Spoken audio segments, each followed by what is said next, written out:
আমাদের প্রত্যেকের দেখা উচিত পরের বছর। ধরুন এই রমজান থেকে পরের রমজান, রমজান তো শেষ। ধরুন এই ডিসেম্বর থেকে পরের ডিসেম্বর, এই শীতকাল থেকে পরের শীতকাল। কিভাবে আমি একজন ভালো মুসলিম হতে পারি? আমি এখানে 3টা এরিয়া হাইলাইট করব। এখানে যারা লিখছেন শুধু 3টা ক্ষেত্র। আপনি নিজেকে একটা বাস্তবসম্মত উপায়ে যেন বলতে পারেন আমি অন্তত এই 3টা জায়গাতে আগের চেয়ে ভালো এবং উন্নতি করেছি। প্রথমটা হলো ইবাদত। আমার প্রথম চিন্তাই হবে ইবাদত নিয়ে। আমার ফজর নামাজ কি আগের চেয়ে ভালো হচ্ছে? আমি কি অন্তত ঈশা আর ফজরটা সময় মতো সঠিকভাবে আদায় করতে পারছি? পুরুষদেরকে বলছি, আমি কি ফজরের জন্য উঠতে পারছি এবং মসজিদে যেতে পারছি? হয়তো এটা প্রতিদিন করতে পারছেন না, কিন্তু এটাকে একটা লক্ষ্য হিসাবে নির্ধারণ করুন। আপনাকে রাতে তাড়াতাড়ি শুয়ে পড়তে হবে। তরুণরা, আমি বলছি আপনি জীবনে কিছুই ঠিকমতো করতে পারবেন না যদি তাড়াতাড়ি না শুয়ে পড়েন। রাতে যে হুক্কা নিয়ে ওইসব উচ্চমার্গীয় কথাবার্তা আপনারা বলেন, সেগুলো এই উম্মাহকে কোনো কিছুতে সক্রিয় করবে না। আমি বলছি ওই সমস্ত গম্ভীর আলোচনা, ভালো ভালো কথা, তারপর আপনারা সকাল 10টায় ঘুম থেকে উঠে ফজর পড়ছেন। আপনার গতরাতের শর্মা আর হুক্কা নিয়ে বিশদ আলোচনা, এই উম্মাহ কি ওগুলোর কারণে জাগবে মনে করেন? ঠিক সময় ঘুমোতে যান, তাড়াতাড়ি উঠুন, ঠিক মতো ফজর পড়ুন, সকালে কোরআন পড়ুন। ইন্না কুরআন আল ফাজরি কানা মাশহুদা। নিয়ম করে ঠিকঠাক মতো কোরআন পড়ুন। আমরা দুনিয়া বদলানোর কথা বলি, কিন্তু আমরা একটা দিনের কার্যক্রমও বদলাতে পারি না। আপনি যদি আপনার দিন বদলাতে পারেন, তাহলে আপনার বছরও বদলাতে পারবেন, আপনার জীবনও বদলাতে পারবেন। আপনাকে আপনার দিন দিয়েই শুরু করতে হবে। ইবাদত অর্থে আপনার সকালটাকে ফলপ্রসূ করতে হবে। ইবাদতের একটা অংশ হলো, আমি বিশেষ করে এখানে তাদের অন্তর্ভুক্ত করব যাদের দূরদর্শিতা আছে। আপনার দূরদর্শিতা, আপনার অনুপ্রেরণা আসবে কোরআনের মাধ্যমে। কোরআন আপনার হৃদয়ে থাকতে হবে। যতটুকু সম্ভব কোরআন মুখস্থ করার প্রজেক্ট শুরু করতে হবে আপনাকে। একেবারে যতটুকু পারেন, যত কমই হোক না কেন। আপনি যদি বেশি করে করতে পারেন তাহলে বেশি করেন, কিন্তু প্রতিদিন ফজরের সময় একটু কোরআন তেলাওয়াত, একটু মুখস্থ করা, এটাই আপনার দিনকে ভালোভাবে শুরু করবে। আর আমি আপনাকে গ্যারান্টি দিতে পারি, আপনি যদি এরকম করেন, শুধু সপ্তাহে একবার করে দেখেন, পার্থক্যটা আপনি দিনের বাকি সময় ধরে বুঝতে পারবেন। আপনি লক্ষ্য করবেন যে ওই দিনটাতে অনেক বেশি বারাকা আছে, আপনি অনেক বেশি কিছু শেষ করতে পারছেন, আপনার চারপাশে দরজা খুলে যাচ্ছে, অনেক সুযোগ তৈরি হচ্ছে, আপনার মন পরিষ্কার আর অনেক সৃষ্টিশীল আইডিয়া আসছে। আপনি দেখবেন আল্লাহ আপনাকে ওইসব কল্যাণ দিচ্ছেন এবং দরজা খুলে দিচ্ছেন যেগুলো আগে বন্ধ ছিল। কাজেই প্রথমটা, কতগুলো এরিয়া আমি যেন বলেছি? 3টা এরিয়া। প্রথমটা হলো ইবাদত। এটাই প্রথম এরিয়া যেটাতে আমি আরো ভালো করতে যাচ্ছি। দ্বিতীয় এরিয়া, যেটার জন্য সত্যি আপনাকে ভালোভাবে খাটতে হবে, এটার ব্যাপারে মাথা ব্যথা থাকতে হবে, সেটা হলো শিক্ষা, জ্ঞান। কিভাবে আমি এই এরিয়াতে আমার জ্ঞান বাড়াবো? আমি জ্ঞানকে ইবাদত থেকে আলাদা করে দেখি, কারণ কিছু কিছু মানুষ জ্ঞান অর্জনের উপর এত বেশি ফোকাস করে যে তাদের ইবাদতের অবস্থা হয় খুবই শোচনীয়। তারা ইবাদত করে না, তাদের ধারণা তাদের জ্ঞান ইবাদতের শূন্যস্থান পূরণ করে দিবে। তারা অনেক তাফসির পড়ে, অনেক তাজউইদ জানে, কিন্তু তারা এমনকি তাদের সালাতেও কোনো মনোযোগই দেয় না। তাহলে সেই জ্ঞান আছে কিসের জন্য? আমি অগ্রাধিকার ভিত্তিতে এগুলো উল্লেখ করেছি। প্রথমটা ইবাদত, দ্বিতীয়টা জ্ঞান। আমি বলছি না যে আপনারা আলেম হন এবং শরীয়তের উপরে ডিগ্রি নিন। যারা করছেন তাদেরকে অভিনন্দন জানাই। আমি এখানে সবার কথা বলছি। এখানে সবাই মুফতি বা আলেম নাও হতে পারেন, কিন্তু আপনাকে শিক্ষিত মুসলিম হতে হবে। আপনার ইসলামের উপর অন্তত প্রাথমিক পর্যায়ের বিদ্যা থাকতে হবে। আমি এখানে সবার কথা বলছি। তাই আপনার জন্য আমার পরামর্শ হলো, বছরের শেষ বা আগামী বছরের মধ্যে আপনি কিছু অন্তত পড়েন। আপনি সিরাহ পড়ুন, নবী মুহাম্মদ সাল্লাল্লাহু আলাইহি সাল্লামের জীবনী একবার। আর আপনার প্রতি বছরই এটা করা উচিত। আসলে আপনার আলাদা আলাদা জায়গা থেকে পড়া উচিত। প্রতি বছর সিরাতের উপর আপনার পড়াশোনা করা উচিত। সত্যি সত্যিই পড়ুন। আমাকে জিজ্ঞেস করবেন না সিরাতের উপর কোন বই পড়বেন, সবই পড়ুন। একবার এক একটা পড়ুন। একটা নিয়ে পড়া শুরু করুন 1 বছর, তারপর আরেকটা সিরাত নিন পরের বছর, আবার আরেকটা সিরাত নিন পরের বছর, আবার আরেকটা। কারণ এটা হলো ওই মানুষটার জীবনী যা আমাদের জীবনের দর্শন, আমাদের অনুপ্রেরণা। আর আপনার প্রতি বছরই এটা করা উচিত। আপনাকে এগুলো বারবার পড়তে হবে। এটা আপনার শিক্ষার অংশ। এটা আপনাকে চিন্তা ভাবনা করার এবং সেটা আপনার জীবনে প্রতিফলিত করার সুযোগ করে দিবে, দরজা খুলে দিবে। সিরাত পড়লে এর মধ্যেই পাবেন কিছু সহজলভ্য এবং অসাধারণ রিসোর্স। আমার মনে হয় না এগুলো খুঁজে পেতে আপনার কষ্ট হবে ইনশাআল্লাহ। একই সাথে আপনার কিছু বাস্তবিক অর্জন থাকতে হবে। একই বছর আপনাকে প্রকৃত অর্থেই কোরআন থেকে কিছু অর্জন করতে হবে। আমি এখনো জ্ঞানের এরিয়ার ভিতরে আছি। প্রথম এরিয়া হলো ইবাদত, আর দ্বিতীয়টা হলো জ্ঞান বা শিক্ষা, এই এরিয়াতেই আপনাকে কোরআন থেকে কিছু প্রকৃত মুনাফার ক্ষেত্র তৈরি করতে হবে। ধরুন এই বছর আপনি ঠিক করলেন আপনি সূরা কাহফ মুখস্থ করবেন, কাজে এটা একটা লক্ষ্য স্থির করুন। এই বছর আমি সূরা কাহফ মুখস্থ করব।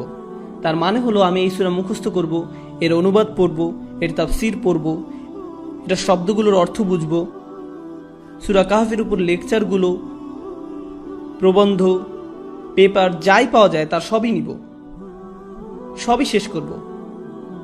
আমার জন্য এটাই সূরা কাহফের বছর।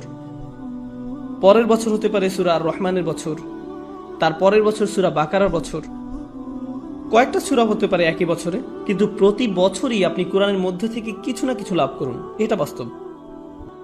এটা বলবেন না আমি কোরআন পড়েছি, এটা করবেন না যে কোনো একটা প্যাসেজ নিয়ে পড়া শুরু করলেন। একটা সূরা বা কয়েকটা সূরা নিন, সেগুলোতে ফোকাস করুন। মুসলিম যুবকদের জন্য আমার সবচেয়ে বড় সমালোচনা হলো যে তারা ফোকাস করে না, একটা বিষয়ের উপর ফোকাস করেন। এটা ভালোভাবে বুঝেন, পরে যখন আপনি দেখবেন আপনি বলবেন আলহামদুলিল্লাহ এই বছর আমি আরো একটা সূরা মুখস্থ করেছি, আরো 2টা সূরা মুখস্থ করেছি, আরো 3টা সূরা মুখস্থ করেছি। আর যখন আপনি কোনো একটা সূরা পড়েন শুধু এটার অর্থ মুখস্থ করবেন না। কোনো ছাত্র আমাকে এসে জিজ্ঞেস করে আপনার ধারণা কোনটা বেশি গুরুত্বপূর্ণ, কোরআন বোঝা নাকি মুখস্থ করা? আমি বলি কিভাবে আপনি ভাবেন যে এই দুটো আলাদা? কেন এরকম মনে করেন? আপনি জানেন কেন আমরা কোরআন মুখস্থ করি? যেন আমরা বারবার সেটা বলি। আর যখন আপনি কিছু বারবার বলতে থাকেন তখন সেটা নিয়ে আরো বেশি চিন্তা করার এবং সেটা আপনার কাজে প্রতিফলিত করার ব্যবস্থা করে দেন আল্লাহ। যখন আপনি কোনো কিছু 10 বার বলতে থাকেন তখন আপনি এমন কিছু লক্ষ্য করেন যা আপনি 9 বার বলার সময় করেননি। আল্লাহ আরো অনেক দরজা খুলে দেন। আল্লাহে কোরআনের জন্য এটা খুবই সত্য। যত বেশি আপনি পড়বেন তত বেশি বুঝবেন, আর যত কম পড়বেন তত কম বুঝবেন। এটা অন্য কোনো বইয়ের মতো না। কোরআন বোঝার ভিত্তি হলো কোরআন মুখস্থ করা। আল্লাহ আরো অনেক দরজা খুলে দেন। আল্লাহে কোরআনের জন্য এটা খুবই সত্য। কাজে যে সূরা আপনি পড়তে ও বুঝতে চাচ্ছেন ভালো হয় সেটা মুখস্থ করে ফেললে। এই দুটো সবার আগে। তো আমি সিরাত নিয়ে বললাম আর কোরআন নিয়ে বললাম। এবার ইলেকটিভ বা নির্বাচক, ধরেন এটা আপনাদের জন্য এই বছরের ইসলামিক সেমিস্টার। এই সেমিস্টারে ঐচ্ছিক কাজে যুক্ত করেন। অন্তত 3 থেকে 4টা দোয়া আপনি পড়লেন, মুখস্থ করলেন, আর সেগুলো আপনার দিনের একটা অংশ হয়ে গেল। নবী সাল্লাল্লাহু আলাইহি সাল্লামের কিছু দোয়া মুখস্থ করা, এটা এক সময় আপনার দিনেরই অংশ হয়ে যাবে। এখন আমি জ্ঞানের সাথে সেটার চর্চাও সংযুক্ত করেছি। এ ধরনের জিনিসগুলো আপনি যুক্ত করে নিতে পারেন। আসলে এই 3টা এরিয়া যে আমি বলছি, আমি অন্যগুলো কিন্তু উল্লেখ করিনি। আমি জানি ফিকহ, আকীদা, তাফসীর এগুলো জ্ঞানের অংশ, কিন্তু আমি শুধু 3টা এরিয়ার কথা বলেছি ইচ্ছা করেই। কারণ এই 3টা জিনিসই সরাসরি আপনাকে ভালো মুসলিম করে তুলবে। সাথে সাথে এগুলোর একটা কার্যকরী প্রভাব আপনার উপর পড়বে। আপনার সালাত আগের চেয়ে আরো বেশি ভালো হবে, কারণ আপনি যে কোরআন পড়ছেন সেটা আপনি এখন বুঝেন। নবী সাল্লাল্লাহু আলাইহি সাল্লামের জন্য আপনার ভালোবাসা বাড়ছে, কারণ আপনি তার জীবনী প্রতি বছর পড়ছেন। কাজে যতবার আপনি সালাওয়াত পড়বেন এটা আরো আন্তরিক হবে। এই সালাওয়াত আপনি আরো গভীরভাবে অনুভব করবেন। দুয়ার জ্ঞান আপনাকে আল্লাহর আরো কাছে নিয়ে আসছে, কারণ এখন আপনি জানেন আপনি তার কাছে কি চাচ্ছেন। এটাই হলো জ্ঞান। তো প্রথমটা ছিল ইবাদত আর দ্বিতীয়টা হলো জ্ঞান। আশা করি আপনারা দেখেছেন কিভাবে আমি এই দুটোকে একীভূত করলাম। যদিও আমি প্রত্যেকটাকে আলাদা রেখেছি, একটা অন্যটাকে সাহায্য করেছে। আপনার জ্ঞান যদি আপনার ইবাদতকে সাহায্য না করে, আমি জানি না সেটা আসলে সত্যিকারের জ্ঞান কিনা। আমি জানি না দিনের ব্যাপারে এটা আসলে সত্যিকারের জ্ঞান কিনা। এরপর আছে তৃতীয় এরিয়া, এটা হলো সার্ভিস বা সেবা। ওইখানে আপনাকে বুঝতে হবে, কিছু সময় ঠিক করে নিতে হবে। সপ্তাহে 1 দিন, হয়তো সাপ্তাহিক ছুটির দিন, কিংবা মাসে 1 বার আপনাকে কিছু সেবামূলক কাজ করতে হবে। মানে মানুষকে সাহায্য করা। তার মানে এই না যে আপনাকে এটা ইসলামিক ব্যানারের মধ্যেই করতে হবে। আপনি যদি স্বেচ্ছাসেবা দিতে চান, মানবতার জন্য কিছু করতে চান, এটা দেখতে খুবই ভালো লাগবে যে একজন মানুষকে আপনি সাহায্য করছেন। খুবই ভালো লাগবে। আমাদের সবকিছু নিজেদের ব্যানারেই করতে হবে এমন কোনো কথা নেই। মহৎ উদ্দেশ্যেই ভালো কাজ ভালো কাজই, সেটা খ্রিস্টানরাই করুক, ইহুদিরাই করুক, আর গেটস ফাউন্ডেশনই করুক, সেটা কোনো ব্যাপার না। যদি উদ্দেশ্য ভালো থাকে আপনি সেটাই অংশ নিতে পারেন। আসলে ব্যক্তিগতভাবে আমি মুসলিমদেরকে পরামর্শ দেই সেসব ভালো কাজে অংশ নিতে যেগুলো অমুসলিমদের দ্বারা পরিচালিত হয়, যেন তারা দেখে যে মুসলিমরাও এসব ব্যাপারে কেয়ার করে এবং এর মাধ্যমে তারাও সুযোগ পাবে ইসলামের ব্যাপারে প্রশ্ন করতে।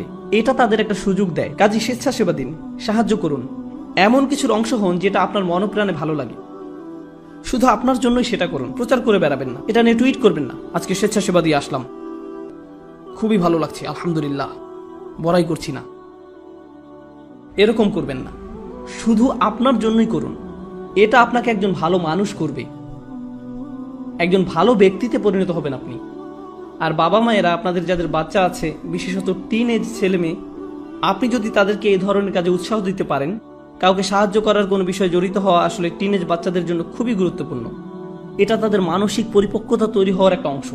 কারণ টিন এজ তরুণরা শুধু মুসলিম তরুণরাই না, সাধারণভাবে সব তরুণরাই আত্মনিমগ্ন থাকে।